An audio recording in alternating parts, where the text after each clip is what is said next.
Hello, welcome to Get Your Mind On. I'm Lori Stohs.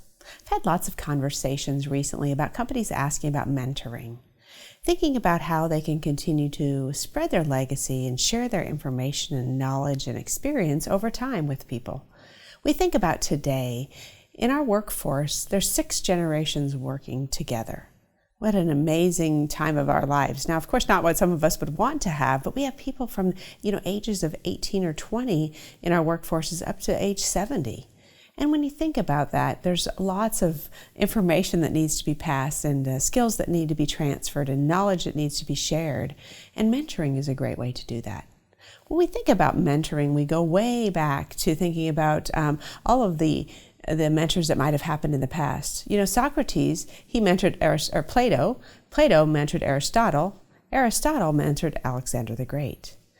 And when you think about that, you think, wow, this has been going on for a long time.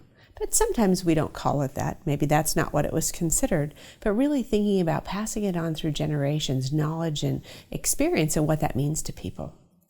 So mentoring is a really important piece. When we think about how do we invest in developing people, growing people, expanding them, and thinking about where they can be, that's what mentoring is about. It's about development.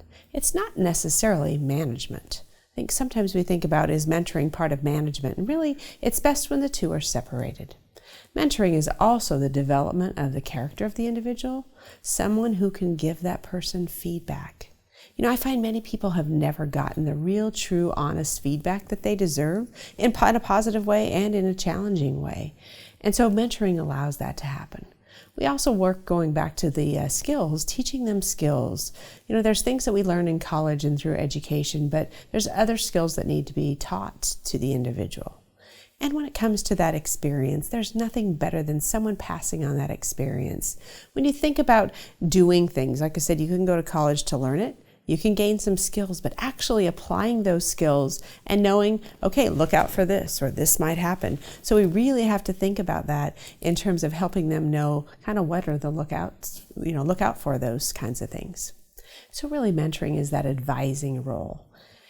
Let's think about now, how do we think about putting mentoring in an organization? When we think organizationally, there's lots of different ways to look at it. One, you can do an informal or a formal mentoring program. Now, sometimes people are waiting for HR or their people department to be the ones to lead that. Well, many times it is part of the learning and training and development team, but sometimes there may not be a formal one established. That's okay. That doesn't mean you can't mentor. That means you really just have to create the mentoring yourself. So we think about formal or informal. It can go either way.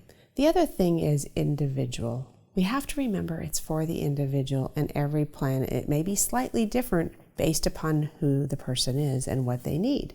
So I think we have to think about how the plans are individualized for each person. So in addition to the individualized mentoring, another thing to think about would be group mentoring. Group mentoring would allow people who could come together and do some sharing on a certain topic, or maybe people just aren't comfortable one-on-one mentoring, but we could bring groups together of individuals who could do sharing and teaching and training and development and kind of mentor others and really help them learn and grow through that experience. The other thing to think about is something called reverse mentoring. With so many generations in our workforce today, we find maybe the older generations may have a little bit more challenge learning technology. That would be an example. And our young millennials come up, and and the new ones are the tech age, the generation that are up and coming. So how can they mentor the other generations to really teach them technology and teach them how to use apps and those kinds of things? So we're looking at it a little bit different. We're looking at they're sharing that kind of information, where the other generations that have been in the workforce for a long time may be sharing knowledge and sharing experience. So when you think about the power of that for an organization, that's pretty powerful when we're sharing that information across. So when we think about mentoring is something that takes some time and some investment. Some plans have been started and don't work. Some plans have dwindled on. But don't worry about it. Like I said, the company can have a formalized plan to put some of these thoughts into place, or you can do it on your own. But the last thing I want you to think about is making sure that it's a match. I think the biggest thing is many companies put mentoring programs and they just randomly match people. maybe not quite so random, but I really want you to think about understanding who the people are entering the mentoring relationship.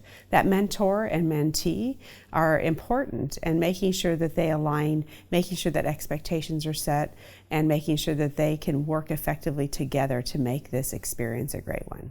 Not every mentor, and mentee relationship will end up being successful, but the whole point of it is if we're investing in it, we definitely want that to be the case. So for positive charge this week, first is, what is mentoring to you? Have you had a mentoring experience?